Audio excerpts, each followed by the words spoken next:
Boa noite, boa noite. Esse é o primeiro síntese. Síntese é a síntese da reflexão e da mensagem que eu estive compartilhando para a minha igreja, Igreja Batista em Vila Primavera, no domingo, dia 1º de maio. Quero que você abra a sua Bíblia em Gálatas 1, a partir do versículo 11. Quero falar um pouco sobre a vida e o testemunho do apóstolo Paulo, nosso irmão Paulo. E diz assim: irmãos, quero que vocês entendam que a mensagem das boas novas por mim anunciada não provém do raciocínio humano. Não a recebi de fonte humana e ninguém a ensinou a mim. Ao contrário, eu a recebi por revelação de Jesus Cristo. Vocês sabem como eu era quando seguia a religião judaica, como perseguia com violência a igreja de Deus. Não medi esforços para destruí-la. Superava muito dos judeus de minha geração, sendo extremamente zeloso pelas tradições de meus antepassados. Grave esse versículo. Contudo, ainda antes de eu nascer, Deus me escolheu e me chamou por sua graça. Foi do agrado dele revelar o seu Filho a mim para que eu o anunciasse aos gentios. Quando isso aconteceu, não consultei ser humano algum, tampouco subi a Jerusalém para pedir o conselho daqueles que eram apóstolos antes de mim. Em vez disso, fui à Arábia e depois voltei à cidade de Damasco. O apóstolo Paulo, um homem de uma cultura de tradição judaica, onde tinha não somente como uma história de fé, mas também de localização geográfica, aprendeu com os melhores, aprendeu com os grandes homens da fé, daquela religião que a linda tradição histórica se encontra no Antigo Testamento. Ao lermos essa pequena passagem, esse pequeno trecho, observamos que o apóstolo Paulo, da mesma forma como foi zeloso e da mesma forma como tinha inspirado e se inspirado na vida de homens zelosos do Antigo Testamento, cumpria com as mesmas práticas, com os mesmos ritos, seguindo a tradição no qual ele foi ensinado. Lemos na palavra de Deus que ele foi criado por fariseus, aos pés do mestre Gamaliel. E na escola de Gamaliel, os alunos, o pequeno Paulo e outros discípulos estudavam era a Torá, era o Antigo Testamento. E quando lemos na palavra do apóstolo Paulo que ele é um homem zeloso, assim como a tradição o ensinou, nós devemos olhar um pouco para o passado e nos recordar no Antigo Testamento de Finéias, um homem zeloso, de Elias, um homem zeloso. Elias, principalmente, foi um dos principais homens de Deus que inspirou a vida do apóstolo Paulo. Elias, como você bem sabe, conhece a história, foi um homem zeloso que protegeu o nome de Yahweh, o nome de Deus, ao destruir todos os falsos profetas, sacerdotes, servos de Jezabel, como lemos na história do livro de Reis. Após ter feito tamanha ação, Jezabel promete para Elias que vai matá-lo. E Elias, tremendo de medo, aterrorizado com essa informação, corre também para um monte, Monte Horebe ou Monte Sinai, localizado na Arábia. Ao chegar nesse lugar e se esconder na caverna, Elias clama a Deus, afirmando ser um homem zeloso, um homem que tirava a vida de outros para que o nome de Deus não fosse blasfemado. Assim como Finéias, Elias também clama pelo seu Deus por ser um homem zeloso. Deus responde a Elias e aponta para ele um novo destino. Volte pelo caminho de Damasco, consagre um novo profeta, Eliseu, e consagre um novo rei. Anuncie que há um novo rei. Aqui vemos essa história do passado se repetindo e ecoando no coração e no testemunho da vida do apóstolo Paulo. Pois Paulo, ao entender, após a sua experiência de conversão, que ele precisava de uma nova chance, de um recomeço, de um recalcular rota. E ele volta não para qualquer local para orar, mas para o mesmo destino para onde Elias estava, onde o seu herói, o grande profeta, exemplo de muitos no Antigo Testamento, nós vemos também Paulo voltando também para o mesmo local. E o destino era Arábia, como nós lemos aqui no texto de Gálatas, ou o Monte Horebe, ou o Monte Sinai, onde vemos Elias alegando ser um homem zeloso, que crê em Deus e que tirava a vida de muitos em nome de Deus. Agora vemos nesse período o apóstolo Paulo voltando com o mesmo discurso, que era também um homem zeloso, no qual também tirava a vida de muitos em nome de Deus. A palavra de Deus, da mesma forma, ao apontar para Elias um novo destino, também diz a Paulo: muito bem, Paulo, agora recalcule a sua rota, recomece, tenha uma nova jornada de volta a Damasco, mas agora afirme quem é o novo rei. Da mesma forma como Elias apontou para um novo rei, aqui vemos também Paulo apontando para Jesus Cristo, o novo rei. É a partir dessa ótica que observamos o reflexo do passado se concretizando no futuro, apontando para esse jovem apóstolo qual era o seu destino. Ao invés de ser um homem zeloso que tirava vidas, agora ele dava a sua vida pelo rei. Ao invés de voltar para realmente procurar um novo Deus, onde estava Deus, ele volta pelo caminho anunciando quem é Deus de fato. Vemos aqui Paulo, então, reconfigurando a sua rota, pois há uma segunda chance no Monte Sinai. O Sinai aponta para nós uma nova chance. E essa nova chance recalcula nossa rota, traz para nós nova vida, traz para nós um novo destino, que é anunciar quem de fato é o rei.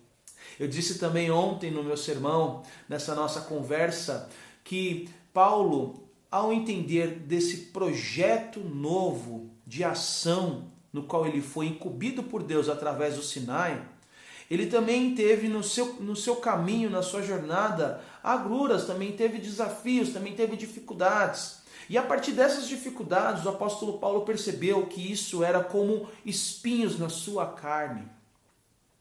Há muitos teólogos que tentam explanar e expor o que seria de fato esses espinhos que estão na carne. E eu também não posso te afirmar com segurança o que seria esse espinho na carne. Porém, conjecturo 3 possibilidades, que é talvez um espinho, não somente na vida de Paulo, mas também na sua vida. O primeiro ponto que eu entendo que talvez seja o espinho na carne, seja talvez uma enfermidade, um ponto físico, no qual o apóstolo Paulo geme e teme pela cura e não obtém a resposta. Não sabemos se a enfermidade que o apóstolo Paulo tinha, como esse espinho na carne no qual ele anuncia, talvez seja uma catarata ou um problema nas pernas, nos membros inferiores, mas entendemos que uma enfermidade traz para nós uma angústia e uma ansiedade pela cura. E nas palavras de Deus, o que ele afirma para Paulo é: a minha graça te basta.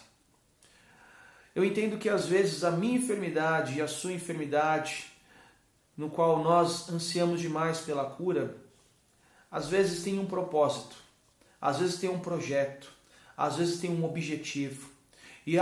E o maior objetivo que nós entendemos na palavra de Deus e na sua leitura é que às vezes todos os males que nós passamos e vivenciamos nos traz uma linda esperança vindoura e futura. Talvez o espinho na carne que o apóstolo Paulo tenha seja a enfermidade, assim como você também tem e deseja essa cura. Mas às vezes essa cura não chega, às vezes a libertação não vem, às vezes o milagre do diagnóstico positivo nunca vai chegar na sua vida. Mas para Paulo, e assim também para você, a mensagem que eu tenho é que a graça de Deus te basta. A graça de Deus te basta. Entender essa verdade nos traz uma bela convicção, que mesmo enfermos nós podemos ser bênção na vida de muitos e impactar tremendamente a vida de muitos. Eu me recordo de um paciente chamado Coriolano.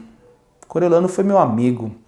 Ele estava realizando um tratamento, né? Ele tinha um câncer e realizava quimioterapia num hospital Anchieta, em São Bernardo do Campo. E certa vez, Coriolano, já no término do ciclo, no término da sua vida, ele me entregou uma gravata e pediu para mim: Pastor Rodrigo, eu preciso que você dê um nó nessa gravata. Eu não vou te dar essa gravata, mas toda vez quando eu colocá-la em meu pescoço, eu vou me recordar. Vou me recordar de você, meu irmão, vou me recordar do seu amor, vou me recordar do trabalho que você desenvolveu aqui. Aquilo me emocionou tremendamente. E eu achando que estava auxiliando o Coriolano, mas na verdade era ele que estava me abençoando com as palavras. Hoje o Coriolano está na graça, hoje o Coriolano está na eternidade e ele vive para a glória de Deus. Não importa o espinho, importa como você vai reagir diante do espinho. Um segundo ponto que a gente precisa pensar sobre o espinho na carne é sobre talvez a consciência pesada. É uma maneira de interpretarmos também o espinho na carne. Às vezes a sua consciência, o fardo dos erros do passado pode te atormentar e fazer você de fato não conseguir caminhar devido ao tamanho peso que está ainda realmente te atingindo, te sondando, te destruindo. Eu imagino a vida de Paulo, um homem que matou a muitos e muitos foram martirizados através das suas mãos. Uma delas, a principal que lemos aqui na história em Atos, é de Estevão.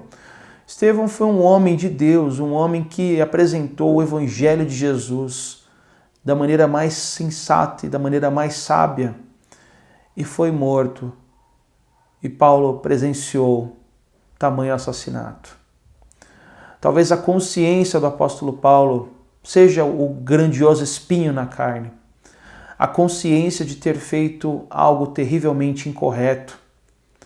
A consciência de ser responsável pela morte de muitos que testemunharam a vida de Jesus. E talvez o espinho na carne que o apóstolo Paulo viveu possa ser também o seu espinho na carne. A sua realidade e a sua vida, no qual é muito difícil, na qual você se recorda do passado e dos erros do passado e não consegue caminhar, porque o peso e o fardo é tamanho, é muito forte, é muito duro. Assim como nós lemos no livro de Dostoiévski, Crime e Castigo, a consciência punitiva é um dos maiores castigos que o criminoso tem. E para esses também a resposta que encontramos na palavra de Deus é a graça. A graça de Deus basta. Assim como o Filipense fala nos seus livros, decepcionado com Deus e surpreendidos pela graça, nós temos que entender que a graça é como a água que escorre para baixo e alcança os corações mais profundamente. Nós precisamos entender que a graça é ela que nos liberta do fardo pesado do pecado, do fardo pesado da culpa que te atormenta e te destrói internamente. A graça te basta. E por último, o terceiro aspecto que eu penso sobre o que de fato é o espinho na carne é sobre talvez uma das questões mais doloridas que o apóstolo Paulo pode ter vivido. O apóstolo Paulo, no retorno da Arábia, passando por Damasco, visitou a sua cidade natal, Tarso. E ao chegar nessa cidade, encontrou familiares, encontrou seus pais, encontrou seus irmãos. Imaginar isso e tentar entender que talvez esse seja o espinho na carne do apóstolo Paulo é talvez uma das coisas mais duras que você e eu podemos pensar.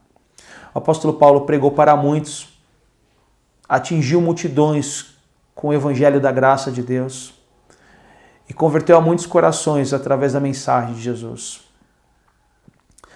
Agora, encontrar essa solução e pensar na infelicidade de não ver a sua família, os seus amigos, os seus entes queridos não sendo transformados e moldados pelo Evangelho, talvez seja um dos espinhos mais dolorosos que você e eu podemos suportar. Essa também é uma das questões que talvez possam elucidar melhor o que é de fato o espinho. Pregar o Evangelho para o mundo, render o mundo aos pés da cruz, mas não conseguir render a sua família, os seus amigos, os seus entes queridos para Jesus. E para essa solução e para essa situação também a graça basta. A graça de Deus basta. A graça de Deus é responsável também por muitos. Lembre-se de Elias, ao dizer no Monte Sinai que ele era o único profeta. Nós ouvimos da voz de Deus que existem ainda muitos profetas. A graça de Deus basta, meu irmão. E ela pode ainda se manifestar na vida dos seus amigos, na vida da sua família. Ela pode se manifestar na vida de muitos. Talvez você não tenha conseguido levar a Cristo para os seus amigos, para a sua família, mas a graça de Deus basta. Talvez você não seja o instrumento, talvez outros sejam instrumentos na mão de Deus para alcançar o coração daqueles que você ama. Por isso, confie na graça de Deus. Confie na mensagem da salvação. Confie nessa mensagem que transforma. E essa é a síntese desse dia. A síntese que eu realmente conversei nesse domingo com a minha igreja, que eu quero compartilhar com você. Lembre-se que é no Sinai que temos o recomeço, uma segunda chance. Lembre-se que o espinho na carne pode ser talvez uma enfermidade no qual você não encontra a cura. Mas lembre-se que na graça de Deus, mesmo diante dessa dor e dessa incerteza da vida, nós podemos ser instrumentos na mão dele. O espinho na carne pode ser talvez uma consciência atormentada e intranquila. E o que eu posso dizer também é que a graça de Deus basta para libertar consciências intranquilas, para trazer paz ao seu coração e para trazer restauração para aqueles sonos pesados e densos.